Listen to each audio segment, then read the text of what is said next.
Like, I just want to be a musician now. Like this is the thing I'm sure I want to do. And I think for me, the greatest thing that happened in my life is I did music concurrently with what's it called? Law school. Being in law school. So I was gauging it every single day at the same time. Like, what is the thing that I enjoy doing the most? What's the thing I feel like this is my passion and what I'd want to do for the rest of my life? Yeah, so it's a duper moja, and I really love being a lawyer also, and it's something I still follow up on. I read a lot of law journals and keep up with case law and things like that, because it's a field that I really wanted to do from when I was really young. So si kitu ati nimetupa nikasema kwenda huko. Yeah, but yeah, music is my first love. I love the legal profession. I'm around lawyers a lot. You can imagine. Law school. Yeah, because a lot of people are learning about that right now. Hivi sasa ungekuwa unaenda Supreme Court kudefend. Maneno mwenye dreading kuna kipara deadly hapa. Okay. So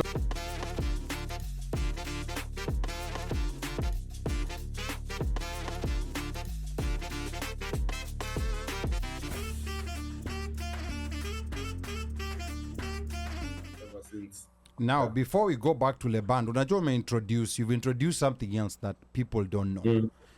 You mentioned law school. Yeah, because a lot of people are learning about that right now. Hivi sasa ungekuwa unaenda Supreme Court kudefend. Maneno mwenye dreading kuna kipara deadly hapa. Okay. So talk to us about law school. So ulimaliza law school, ulienda Kenya School of Law, or what happened during that time? Because when I so nilimaliza law school. Okay. And then so now time for KSL came, and I was just like, I remember I told my folks, now I've gone through the 4 years in the mother degree yangu manzemi ingine staki. Like, I just want to be a musician now. Like this is the thing I'm sure I want to do. And I think for me, the greatest thing that happened in my life is I did music concurrently with what's it called? Law school. Being in law school. So I was gauging it every single day at the same time. Like, what is the thing that I enjoy doing the most? What's the thing I feel like this is my passion and what I'd want to do for the rest of my life? Yeah, so it's a duper moja, and I really love being a lawyer also, and it's something I still follow up on. I read a lot of law journals and keep up with case law and things like that, because it's a field that I really wanted to do from when I was really young. So si kitu ati nimetupa nikasema kwenda huko. Yeah, but yeah, music is my first love. I love the legal profession. I'm around lawyers a lot, you can imagine, because of being in law school. So I have a lot of friends in the space. But yeah. So now wait, I wanted to ask. So now when you're doing this music, the first song, that hit with Le Band, is this a Christian song? Is it a gospel? No. And at that point in time, with your father being a pastor, so because there's also that thing of, okay, mbona, of course when you start singing in church, I guess mzee is happy, but now umeamua kwenda secular kiasi. Transition. Kiwili Paul. Let me tell you, the funny thing is, I remember back then, so the music we used to do, unajua tulikuwa very cautious, naishi kwa mzae, siwezi imagine ovyo vile najisikia. So I used to do music. Of course, that can switch from singing in church into secular music. We started with like very uplifting music, Lazima umwanzishe pole pole. Other day mwanzangi tu nataka tudishiane. Pole pole. Unaanza tu pole pole. So mzee wangu hivyo ndo nilimwanzishia. So bro, let me tell you, my dad used to go to church. You know how pastors try or when it's a pastor's when your son is mkora, jambo kusema hata aimbe wimbo ya Mungu, lakini wimbo yake ni ya kumotivate watu, ya kupea watu courage to work hard. And that's what my dad used to say every single day, I remember. And then I just toured him one day with number one. The man was sick. I remember, and it wasn't even a wild video. So literally kulikuwa na dem kamevaa. Unajua hizi mzee acha niambie, mimi na show mimi nimetoka familia ya Kikristo mbaya. Dem alikuwa ndo amevaa nguo iko na slit hadi huku juu kabisa. Hiyo ilikuwa inaua baba yangu. Alikuwa anaiona na nusu. Mliona hii na mkaiweka. You know, so akaniita mpaka mkutano akaniambia, I don't know the direction you're going. Yani there was an intervention. But in my house, but you have to be very careful. in my house, Yeah. You know you're my son also. Nikaanza kusema ala, wewe anataka kuninyima hata chakula. You know, so yeah, but I think the thing with my dad is, my dad also raised us to be independent and to just do what we want and to, not what we want, but what we're passionate about. So as much as, and I always tell guys, I don't think my dad loves entirely that I'm a secular singer. I think he'd love for me to be a gospel singer. That is not even a lie. Jukuna ngoma nilitoa moja ya gospel kwa one of my EPs. Manze, my dad alikuwa anaisikiza daily. Hadi brangu alikuwa ananichukulia video ananiambia, ona mzee halali manze. Yeah, and he still really watches my other songs, but I know he would have loved for me to be Allah. Okay, looks like we lost him. Look, I think he's gonna come back. Yeah, looks like we lost him for a moment. Audio kameenda. Yeah. Nika stima imelost. Aya, sawa. Hiyo ala ni ile ya stima kupotea. Okay. Allah. Aya, sawa. No problem. Tutamgojea rudi. But now you see what he was saying, what he was talking about the dad. You know, like, I think he's a very good parent. You know, one thing I tell people is that a parent is not supposed to be, is not necessarily supposed to be your friend. No, not your friend. No. Your parent is not your friend. And to me, that's where, you know, like when nikisikia, you know, like a dad said something like this, I mean, for whatever reason, but that's a father who cares. That's a father who cares, and that's a father who, you know, like wants to know, you know, is worried about the son's future. And of course, concern. And of course, unajua secular music is something that will concern any parent. It's something that will concern any parent, regardless of what happens. Ndo hiyo stima imerudi sasa. Stima ilikuwa imelost. Hapana, airtime. Si airtime. Ni charge hapo kwa ati huko kwa umecharge huko umeweka laptop kwa charger. Acha niwaambie kitu. Unajua nimerealize nilikuwa nimeweka laptop kwa stima, but nimegundua hiki, you know that the way there's normally two cables on this to laptops. My dog had gonga it, so this thing was not charging. Na hii conversation imebamba sasa, mimi nilikuwa ndani kabisa. No worries. Tulikuwa tunafikiria labda pia ni watu wa NIS pia wanaweza tungeanza kutoa maposta saizi hizi, you know, like kuna siku niligongewa kwa hii mlango, je, mnasema nini? Sasa tungeanza kutoa maposters free charisma, usijali at least tungekuwa na evidence we were there with you as it happened before they came and took you. Haitakuwa tumejiabduct vile watu wanajiabduct. But sawa Nika kwa nani alijiabduct? Hiyo story hiyo acha tuongee kando. But now, you know, like you're telling us about his dad. Yeah, you're telling us about your dad, and I was saying that's how a father is supposed to be.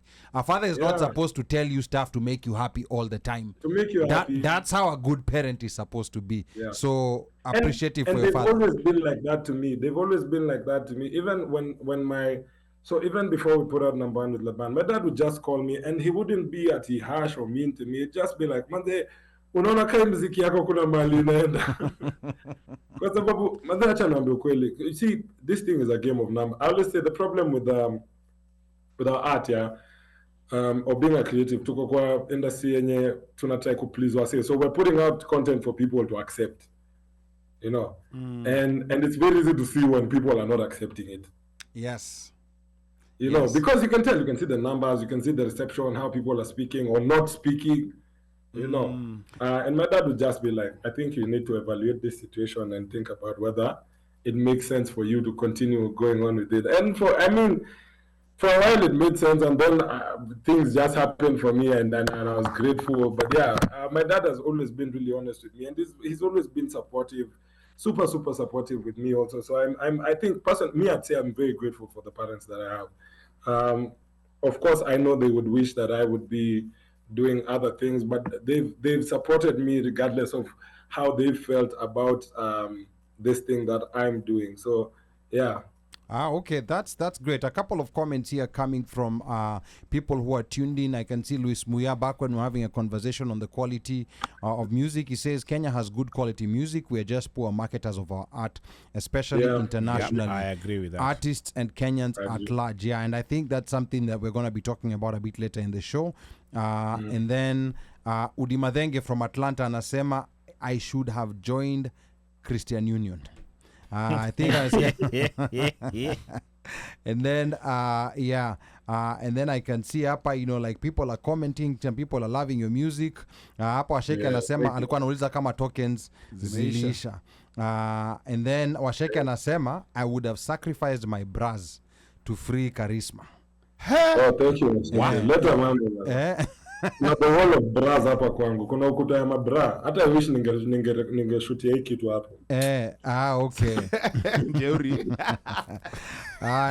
Okay, sawa. Now another thing about your music, Charisma, is that I noticed there's a fusion of so many different local languages. You know, of course, there's some English, there's Kiswahili, there's Kiluya, Jaluo, Kikamba. There's just multiple languages being fused into your music. And this issue of language has come up before, whereby there was a time when people had a theory at the reason why Kenyan music is not selling is because we're doing it in a language that people are not understanding. But that did not make sense. But that's it doesn't make sense. But unajua Kenya, we have that asset of, you know, you have people who know 4 or 5 languages, which is very rare in most parts of the world. I think a lot of people don't realize how rare this asset is. So talk to us about that, you know, like what advantage does it give you as an artist when you have that depth of being able to move between languages or even collaborate with people who can do other languages creatively? Yeah, I think we're blessed, as you said, we're blessed to be in a country where there's so much in terms of like the diversity in language and all those kinds of things. Like Kenya kuna so much to offer. And I think personally, I want to say first of all, to the point that you made, that the problem is the language. One of Kenya's biggest international exports, even music from Kenya that has been used in movies in Hollywood, is Ayubogada. Ayubogada sings only in duo. Kothbiro is man. Bro, Mick Miller alisampoliwa ngoma ama nani? Hiyo kitu imesampoliwa na watu wengi. Me, I don't understand. I never understood what that song said, but ilikuwa inanifanya nilie. You know, like you don't even understand. You don't even know what you're crying about. Yeah. That string instrument. Yeah. So just on that point. And then now I think I'm just a person who really loves the local languages and the local cultures and everything. And as urban as my music is, I try to fuse it with those local languages. And I think if you've been keen, especially on the Kenyan Afropop scene, there's guys like Okello Max, Costa Ojuang, Erosh, Wanjine, guys who are just doing predominantly their local languages, and their music is moving. And people used to say the younger dudes would never love this kind of stuff, but the young guys love it. And I know a lot of young guys right now are like, man, I wish I knew my language more. I wish I could speak my language more. And it's just a way of exporting our culture and showing. But when I jump in the other vitu watuelewi, mimi sielewangi kitu, mimi sijui kitu yote nye kina Burna Boy husema for the most part. I know, yeah. You know, but hiyo muziki ni tamu. Hata huyo flavor huyo. Kwanza flavor. Yes, he sings in his dialect, whatever his dialect is. Yeah. So this, I think it's just also for us Kenyans to share our culture, to show our culture and show the diversity in our country. Because we, as you said, us guys are the ambassadors of that. You know, hakuna mse mwingine atuonyesha say the diversity that's in the Kenyan industry apart from the Kenyan people. So I think for me it's just I love what we have here, and any chance to showcase it, I do. Okay. You know, talking about, you know, cross culture. You remember the song? It was Samido and these other artists. Not Okello Max. They just chomoa the song. DJ. Yeah, Samido was, and one was Prince singing Inda. the Luo. Prince and Prince Inda. Yeah. Janabi. Prince Inda. Yeah. collabos like that, you know, and people are loving that, and it's like the young people who are consuming, taking it in, and appreciating. Yeah. So it's interesting, you know, like when it comes to the local languages, personally, I've been a strong advocate that these things should be actually added into the education system. And I know it's very controversial, but this should be added into the curriculum because we might end up losing these languages with all this urbanization. And the fact that, you know, like I've seen a pattern, and I'm going to get attacked for this. I've seen a pattern where, like, you have some parents, especially, you know, like wale wameishi Ocha, and I think it's because of that stigma of maybe the way they spoke English. They don't want to speak to their kids in mother tongue or in any other language. Now, when you come to diaspora, it's another layer. So there's some parents who only speaking to their kids in English, and maybe, okay, those ones are okay, they'll be living here. But nowadays, ukienda Nairobi, kuna watoto hata, you know, like wasemeshwi hata Kiswahili nyumbani, which is very worrying to me. Yeah. You bring up an interesting point, I think, because my mom growing up, so I used to ask my mom, why is it that a lot of, especially lawyers, I speak for us guys, like we don't know our language, And my mom was telling me the same thing you're saying, which is really interesting. Like for a lot of them, they were told how kuongea hivyo ni ushamba na nini. So they grew up knowing kutoka kwa block ni watu wako wajue Kizungu, Queen's English, you know. Wako very well educated, but wako na hiyo ni kwa fluent kwa English. But I get, even though walikuwa wanashoiwa. So you find that, bro, wacha nikwambie, unaona shags penye natoka deep mashinani, watu ya wajui Kiluya, unasema Nairobi. That is very true. Yeah, no, I think watu ya wajui Kiluya, like how that is very true. Like you see, when we go to Shago, and then we usually carry like our friends from different tribes, and the one thing they usually tell us, like, mazee huko Shago kwenu kila mtu anajua Kiswahili na Kizungu. Like, basically, for me, somebody like me, I learned to speak Luya when I was in high school because I went to Kakamega High School. If I hadn't gone to Kakamega High School, singejua Kiluya. Na pia siati Kiluya yangu ni poa vile. Unaona? My daughter, But now, this is where I think there needs to be an intervention. Unaona kama, like, a lot of people don't know, there was an intervention done in 1981. Moyo na ubaya wake wote, a lot of people don't know that Kiswahili was never a compulsory subject. Correct. A lot of people do not know that. Yeah, because maybe kina madha walipoenda skuli, it wasn't offered. Yeah, you know, like back in the 70s, it wasn't. It was offered, but it was an optional language. It was not compulsory. So I have someone like my uncle who did Kiswahili in high school, but kina, you know, like kina, a lot of people did not do so. In 1981, I'm up early 80s when 844 was being introduced. That's when, you know, like it was made a compulsory subject to some controversy, but ikakubalika. I mean, of course, Kiswahili bado hatuko pali tunatakana, but at least it's in the public schooling system. At least anyone who goes through the public schooling system, at the bare minimum, hata kama asemeshi Kiswahili nyumbani ataelewa. So I thought with CBC, there was gonna be some creativity, because I think problem na language zikiingia, watu wanaanza kusema ukabila na nini, but I think there needs to be some creativity on how they can be integrated into the schooling system and even studied all the way up to university to research level, where people can go research in these different languages. And then you see, because sometimes watu wanauliza, kwa nini tunalani language? Think about it. Kiswahili has given people jobs in media, in so many different spaces. Unaona, a lot of this vernacular media, it is so popular, but then, you know, like when you have a whole supply within a small market. But when you have a whole supply of kids who are coming up that are not fluent in that language, it's gonna become more scarce to get people who can run those programs. So I think, to me, that's something that as a country, sometimes wanashanga Ministry of Culture ni kitu gani wa wanafanya, because these are the things that we need to be looking at. These are treasures that if we lose, we are gonna regret big time. I've always been of the opinion, and I think I've shared this. It's good to have French Cultural Center, the Goit Institute. Yeah. Ni sawa. Ni sawa. But what would be nice also would probably to have, you go to Kisumu, Luo Nyanza, you have a Luo Cultural Center. You go there, kuna vitabu, you learn history. We have a Suba. We have a Suba Okay. culture. I know the center. Subas have It one. needs, Yeah. it needs to be there. Yeah. But it's something such that you can learn. You can, because if it's not going to be integrated that way, like in let's say in the curriculum, but you set up, like when local tourism is promoted.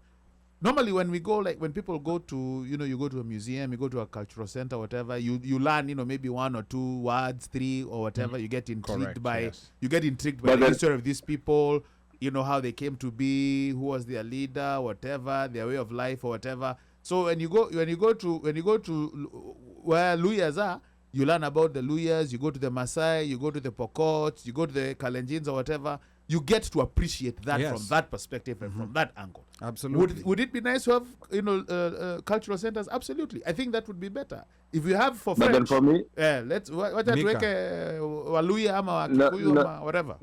For me, what I think is just that let's just talk this. Let's speak this language at home. Let's speak to our children. The first place where kids learn is at home. Absolutely. Correct. When somebody is born, there is no specific language that is wired in their brain. No. They learn. They learn. They learn everything. They learn everything. That is why if right now you went and gave birth to a kid in India, they will speak pure Gujarati ama Urdu, wherever you are, whichever language, they will speak it purely because that is what they'll be spoken to, and they learn that. That. So if we don't speak to our kids in the languages, in our languages, and then how do you expect them to know them? Do you expect them to use Rosetta Stone to start learning their languages? Now, the cultural part is good, as Uno said. The cultural part has to be there. But then with the cultural part, also, as you put it there, when you're getting modernized, most people tend to want to shun tradition and drop everything for tradition. I like this thing about the Kikuyu. Vitu kama rurashio, ngorario, nini. Those are things that they still keep and practice them, and they hold on to them dearly. They don't let them go. Culture like that is what's supposed to be put in. And then it comes back to where Kina Fidel come in, where culture in art is supposed to be preserved. So culture in art, I mean, like, when you go to those rurashios, those two songs, those two women sing, those two shows, the clothes that they wear, those clothes that they wear, like the shields, the spears, everything that is done in tradition has to be preserved and done. And then now this is where you come in and merge it in with the modernization of art, and try to continue that education to it. Because for me, I just don't. If we just say we leave it to just the government to build cultural centers, we are going to lose it. Kwanza government ya Kenya. But government ya Kenya, by the way, unajua hao sasa wamekuwa ni government ya TikTok. Ndio government ya Kenya tayari ina feel na critical sectors kama healthcare, alafu mnataka watengeneze cultural centers. No, but there's that aspect. But I agree with Mika. Kikuyu say Gemishi Magana Moshi, charity begins at home. Absolutely. So from our kids, we can build. We can build from that. But I also think we're the first generation who are realizing, because I think our parents' generation, they went through the trauma of colonialism. Yes. So we have to forgive them. We have to forgive them because there was so many different kinds of trauma they went through. And then this thing of kuambiwa weni mshamba na nini. But I think we are the first generation who are like, hold up. No, there's something wrong. We need to, we need to, and we are the lucky ones where we still have grandparents who are still very in touch with the culture and understand these things. So we are the bridge that will either hold it or completely collapse it. Yes, because and I want to shout out. So one thing I always say, I really respect Kikuyus and Luos for this thing. I don't know, for some reason, even the younger guys. So I was telling someone, it's so weird how even in this urban pop industry, it's only Kikuyus and Luos in the pop scene, yeah. And the reason is there's a place I used to stay on Kiambu Road, yeah. There's this lady, her kids go to like one of the most expensive schools in that area, yeah. However, wakiwa home, they're spoken to in only Kikuyu. And every day I used to, when they go up the apartments, I hear them talking Kikuyu to the kids. And I'm like, what the hell? Kila siku. But nika realize, even though they're already being taught English, Swahili, whatever in school. But where are they going to learn their Kikuyu? So what you guys are saying is real. And what Mika is saying also with the fusion of art and now culture.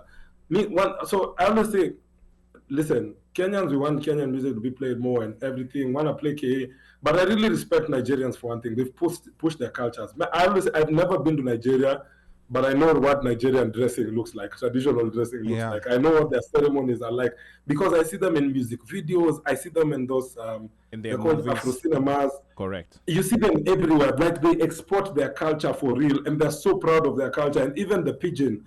You know how back in the, I don't know, I feel like one of the biggest, or rather, let me say, one of the biggest songs to ever come from Kenya is Kina Gidi Gidi Maji Maji, what's it called? And Boga Bol, yeah.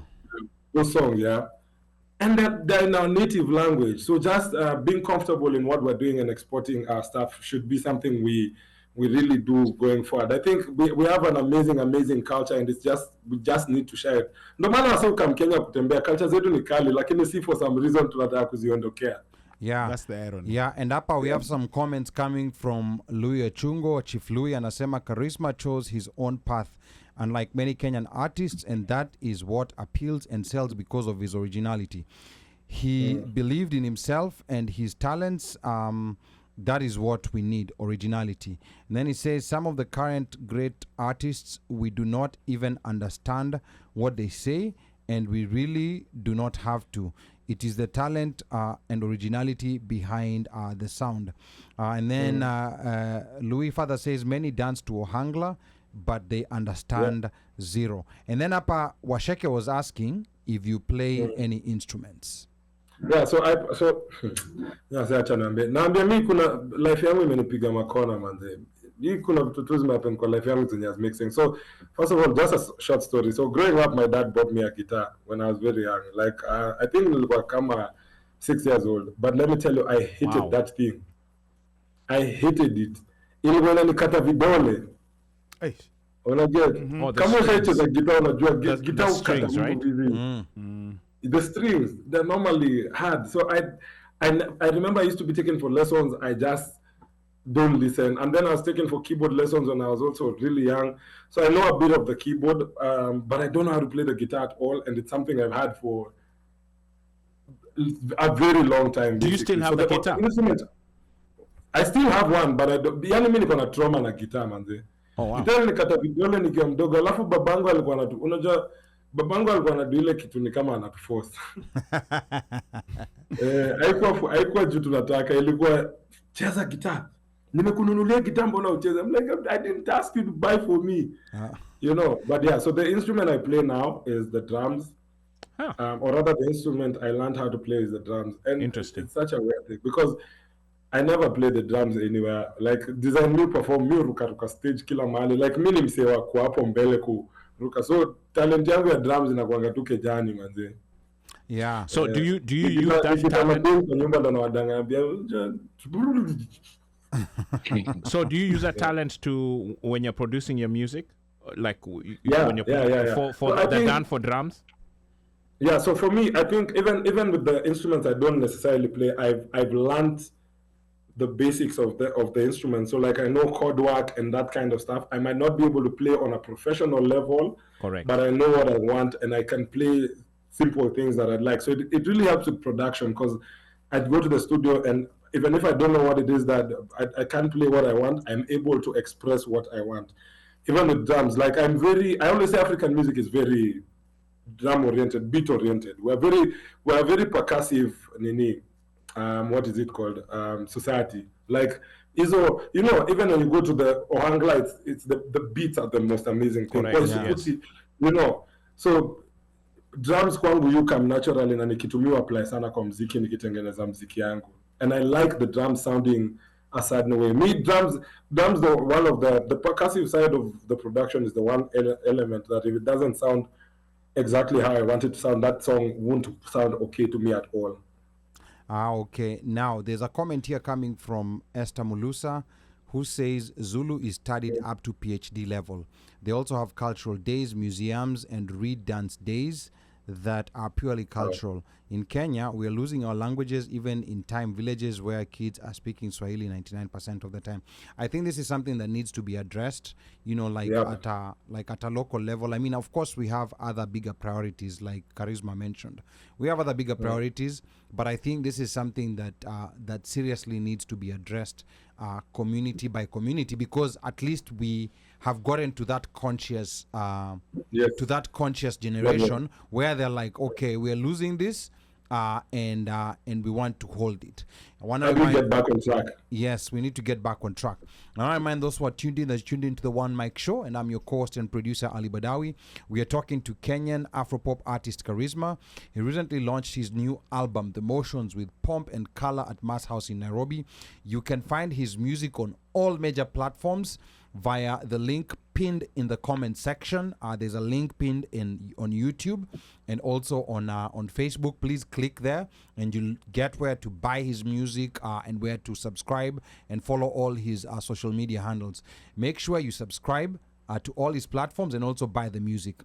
We'll shortly be talking about some major collaborations on his album The Motion, so stay tuned to find out with whom. Our lines are open. The number to call 202-683-4570. Press *5 to speak. Feel free to call in. Before we continue, we want to remind you that we'll have a Charisma special hit or miss later on. Please let us know in the comment sections which songs you'd love played by DJ Moshfire. Leo watu kidogo wamelala, so please just type up there. Click on your link here that I have on both Facebook and on YouTube.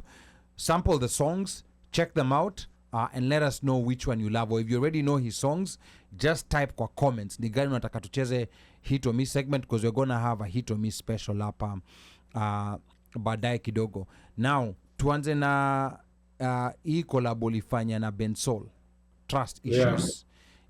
Talk about that song and also talk about the thinking when it comes to the simplicity and the poetry of your videos. Charisma.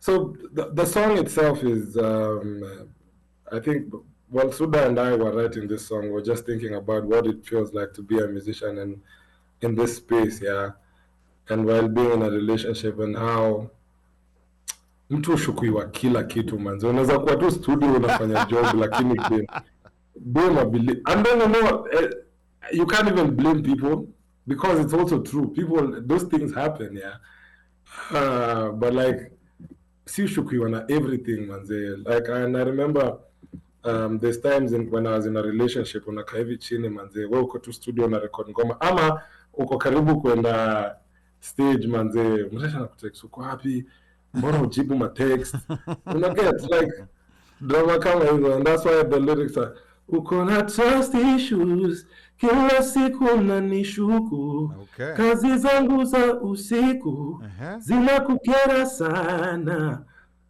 Get like kazi yangu ya mimi kukua tu nje kufanya job juu tu ni usiku, juu sifanye job saa zenye watu wengine udui na kubo manze. And just for an artist just getting to a place where you're like manze, you know what, uniamini ishia manze, wacha ishe. Unajua one of the lyrics at the end is na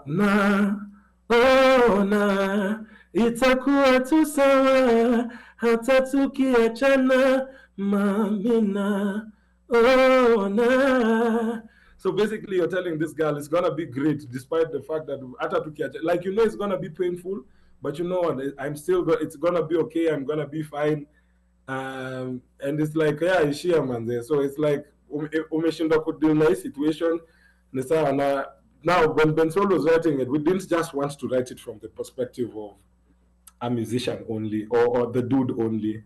We also wanted to give the perspective of now a dude who's a bit insecure with his situation, you know. So Charlie manze ako tu place penye his girlfriend or his wife or whoever is coming late at home, is being dropped by other dudes. This dude he's with, she's with, doesn't have tunes like the dudes she's seeing outside there. So the guy is insecure and he's like, man, even I have trust issues, you know. And that's basically the story of that song. And when we do the music videos, why I do my music videos, how I do them is because I want people to watch my video and feel like, man, this could be me. You know, like this resonates. It's very relatable. Like it's something I've experienced or I could experience or I've seen someone experience, you know. Because I tell stories with my music, so I feel like I want my videos to be able to tell the stories. Nataka ukimute ngoma yangu ikiplay kwa TV ama kwa TNJ, ukimute anywhere and you just watch the video. Interesting. Like, damn, yeah, I kind of know what's happening. I can see the story here, you know. Yeah, interesting. Because the one thing you may notice na video zako, and which is something that I picked up on the different videos I was watching. Yeah. There was an element of simplicity, but there was also an element of a story progressing. You know, like tulianza hapa, tukatoka, tukaenda hivi, tukafika hapa. So I found that very interesting because I think one thing that I see nowadays is there's these very expensive videos that people do with drones, na kila kitu. And some of them are good, but sometimes there's some where, yes, you can see those effects, but you kind of get lost. You kind of get lost in the weeds. Because to me, ngoma especially, me, I'm one of those people. Lyrics kwanza, mashairi are very important. Kuna mashairi nyingine unatumia, because mimi ni mtu wa mashairi. Me, there's things I hear that other people have not heard. Kama kuna time umetaja biringanya, I don't know whether mmesikia biringanya. Ebu tell us, ebu tuambie hiyo song hiyo ulitaja biringanya, na hiyo biringanya ni kitu gani? Biringanya kwa kizungu inaitwaje? Mimi unajua by the way hizi vitu eggplant, yeah. Biringanya, yeah. So yeah. So tuambie ati birangoa biringanya. Ish. Yeah. So biringanya Buddha. Yeah. What? So tuambie ngoma, kuna ngoma sikumbuki ilikuwa ni ngoma gani, because sasa inaitwa sherehe. Hata niwaambie mimi waambia say mimi ni Mluya for real. Unajua vile mnaambia Luya manzee wako na form za nini za Kiswahili na kuanga ndani huko. Mimi ni mtu wa ndiposa, ndo manake mimi mse bro, mimi kwa minajili nishaongelesha dem nikamwambia mimi na baba yangu kila siku kwa madhabahu. Dem akashindwa, what? Madhabahu? When I get like me, I'm that type of person. So biringanya, for example, ni eggplant, yeah. And I was talking about sherehe. So the lyrics in the things are washa kishada kama uko nervous, twanga kijaba usijelala, kuna walevi wamekuja wamenyanya, akina dada wanataka biringanya, ndio sherehe imeanza. Cause hiyo ndo life ya bash. Wasa wanakujanga kama wamelewa, wengine wametuanga vitu zao, alafu mademu wanakujanga wako prepared na wanaume wako prepared. Unajua wako prepared kufanya nini? Sasa sema biringanya nza nini? Chakula, yani after party wanaenda kula chakula, wanaenda kupika. Wanaenda kupika. Wanakula salad. Really? No, unajua ni mashairi saa tunachambua. Unajua ni uchambuzi. Sawa, ni mashairi. Uchambuzi na tuko na mshairi mwenyewe hapa. Okay. Omojo wanaenda kukula salad, wengine wataitosa, wengine wataikula bila kuitosa. Jesus is Lord. Yani tumewaita kubamba. Okay, yeah. Yani huyu na nani walikuwa tu WhatsApp group moja.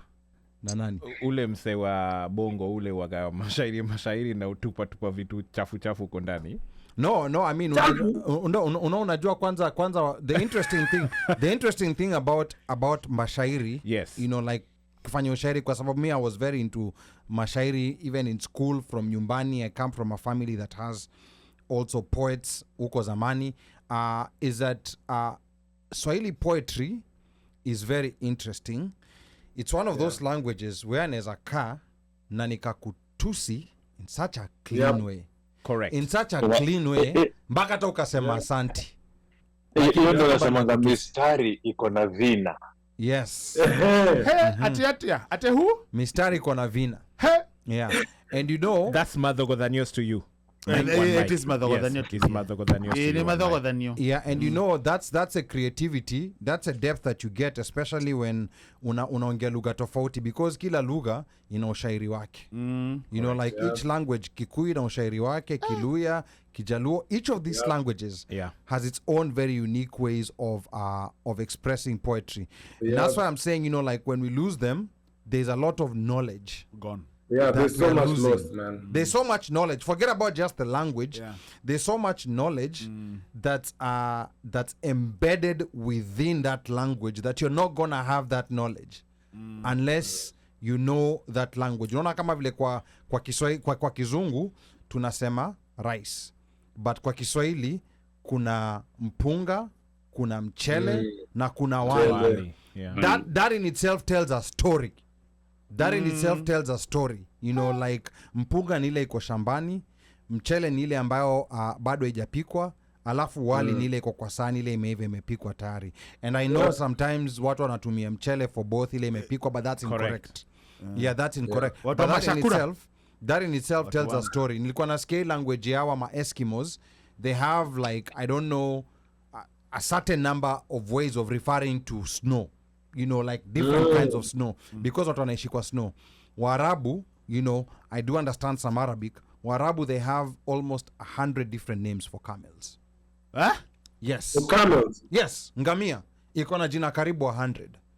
It has 100 different names. You know, akiwa mdogo, akiwa kala fulani, yule ambaye iko karibu kwenda safari, yule ambaye iko karibu kuzaa, kona mimba ya miezi I think camels do 10 ama 11 months. Ule ambaye ako karibu kuzaa kuna jina special ako nayo. There are so many different and this is the hidden knowledge in all the different languages that we have. I'm sure right now in Kikuyu you can tell me so much hidden knowledge that if you don't know the language it will not make sense. Let me tell you, my uncle is visiting, and him and my mother sometimes they say something. I have to be like, what does that mean? So, like now, for example, I'm gonna butcher this, but I will say it. Ya bori dete ya go itare mwate. Ya mbuzi. Ya mbuzi ama kondo whatever. Aitupwi before ipasuliwe mwate. So you don't throw a bone until you have cracked and take and kunywa or cool the bone marrow. The marrow. Oh, yeah. That means that, you know, like when you maliza with the bone unaitupanga. Yeah. But ndani iko kitu. Yeah. Ati when things are bad kabisa, there's always that chance. There's always that chance that break it, see if there's marrow inside. So kama mtu amepotea, you don't give up on them. In other words, my uncle was telling me, never give up on anyone.